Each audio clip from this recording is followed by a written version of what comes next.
ఓం శ్రీ సాయిరామ్. పోతన భాగవతము ప్రథమ స్కందములోని కొన్ని పద్యాల గురించి తెలుసుకుందాం. సాయిరామ్.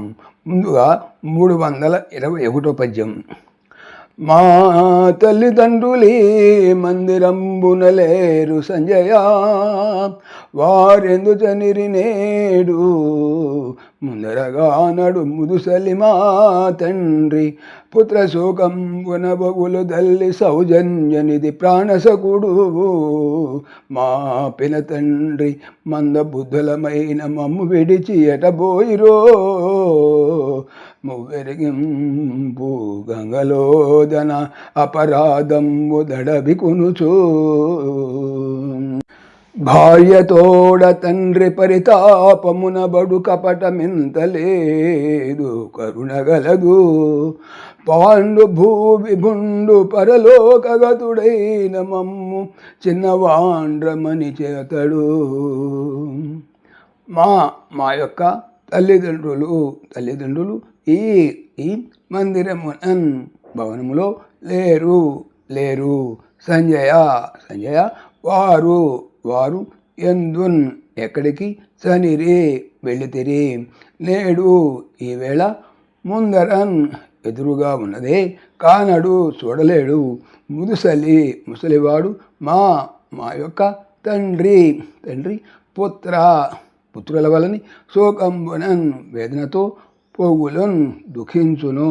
తల్లి సౌజన్య మంచితనమునకు నిధి నివాసము, ప్రాణముతో సమానమైన సఖుడు స్నేహితుడు మా యొక్క పినతండ్రి, చిన్నాన్న మందగించిన బుద్ధి కలిగిన వారలము అయినట్టి మమ్ములను విడిచి వదిలివేసి ఎక్కడకు పోయిరో వెళ్ళినారో ముగ్గురు ఎరిగింపు తెలియజేయము. గంగా నది లో తను యొక్క అపరాధంబున్ తప్పులను తలుచుకొనుచు భార్య తో పాటు తండ్రి పరితాపమునన్ వేదనలో పడును. కపటము అబద్ధము ఇంత కూడా లేదు. కరుణ దయ కలదు. పాండు భూవిభుండు రాజు పరలోకగతుడు చనిపోయినవాడు అయినట్టి మమ్ములను పిల్లవాళ్లను మనిచే పెంచి పోషించను అతడు. భావము. సంజయ, మా తల్లి తండ్రి ఈ మెడలో కనిపించటం లేదు. వారెక్కడికి వెళ్ళారో తెలియదు. మా తండ్రి గారు కంటి చూపు గరువైన 3 కాళ్ళ ముసలి, మా తల్లిగారు కడివెడి స్వగంతో కన్నీరు మున్నీరుగా విలిపిస్తూ ఉంటుంది. మా పినతండ్రి గారు మాకు ప్రాణ సమానుడు, సౌజన్యమూర్తి. ఈ ముగ్గురు మందమతులమైన మమ్మల్ని వదిలిపెట్టి ఎటు అయ్యారు తెలియదు. మా పెద్ద తండ్రి గారు ఒకవేళ తాము చేసిన తప్పులకు పశ్చాత్తాపం చెంది భార్యతో కూడా గంగలో దూకాడేమో అనుమానంగా ఉంది. తెలిస్తే చెప్పు. ఆయన చాలా అమాయకుడు, కరుణాద్ర హృదయుడు. మా తండ్రి పాండు పరలోకగతుడు కాగా పిన్నవాళ్ళమైన మమ్మల్ని ఎంతో ప్రేమతో పెంచి పెద్ద చేశాడు. తర్వాత 322 వచనం. అనిన సంజయుండు దయా స్నేహముల అతికర్షింతుండవుసు, తన ప్రభువు పోయిన తెరంగెరుంగా కొంత తడ ఊరకుండి తద్వియోగ దుఃఖంబున కన్నీరు తుడుచుకొనుచు, బుద్ధి బలంబునందు చిత్తంబు ధైర్యాయుక్తంబు చేసి తన భర్తృపాదంబుల మనంబుల ఎనుచు ధర్మదునకిట్లని భావము. ధర్మతుని మాటలు విని సంజయుడు కనికరంతోనూ ప్రేమతోనూ నిండినటువంటి గుండెతో తన ప్రభు ఎక్కడికి పోయాడో తెలియక కొంచెం సేపు మౌనం వహించాడు. ఆ మహారాజు వెళ్ళిపోయినందుకు పొంగి వచ్చే కన్నీరు తుడుచుకున్నాడు. గుండె దెటవపరుచుకొని తన ప్రభు పాదాలు మనసులో ధ్యానిస్తూ ధర్మరాజుతో ఇలా అన్నాడు సంజయుడు. తర్వాత 323 పద్యం తీసుకుందాం. అఖిల వార్తలు మున్ను నన్నడుగుచుండు అడుగడీరేమి తండ్రి అవనినాథా, మందిరములోన విదురుతో మంతనంబు నిన్నాడుచునుండెను నేడు లేడు. అఖిల సమస్తమైన వార్తలు మున్ను ఇంతకు ముందు నన్ను అడుగుతుండేవాడు. అడగలేదు.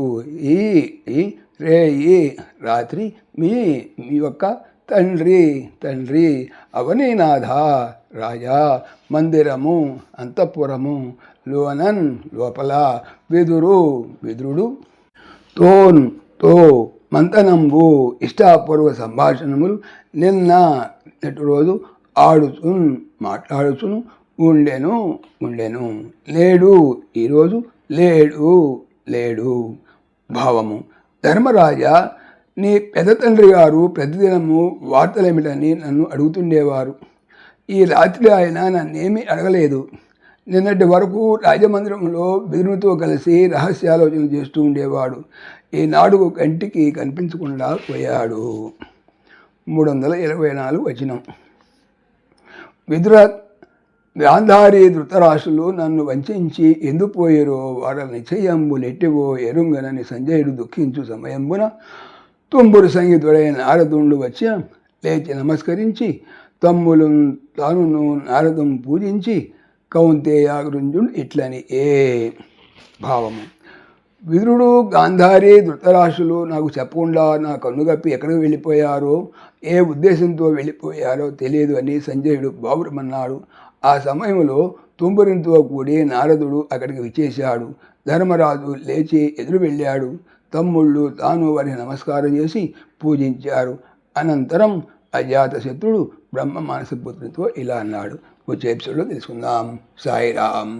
ఓం దాశరథాయ విద్మహే సీతావల్లభాయ ధీమహి తన్న రామ ప్రచోదయాత్. సర్వం శ్రీ రామార్పణమస్తు. జై శ్రీరామ్, జై శ్రీరామ్. ఆత్మీయులకు మనవి: ఈ ఛానల్తో పాటుగా అనంత మహిమల శ్రీ సత్యసాయి అనే ఛానల్ మరియు లెర్న్ భగవద్గీత లైవ్ గీత అనే భగవద్గీత ఛానల్ను స్వామి నా చేత చేయించున్నారని మనవి చేస్తున్నాను. వీటికి సంబంధించిన లింక్స్ డిస్క్రిప్షన్లో చూడవచ్చు. సాయిరామ్.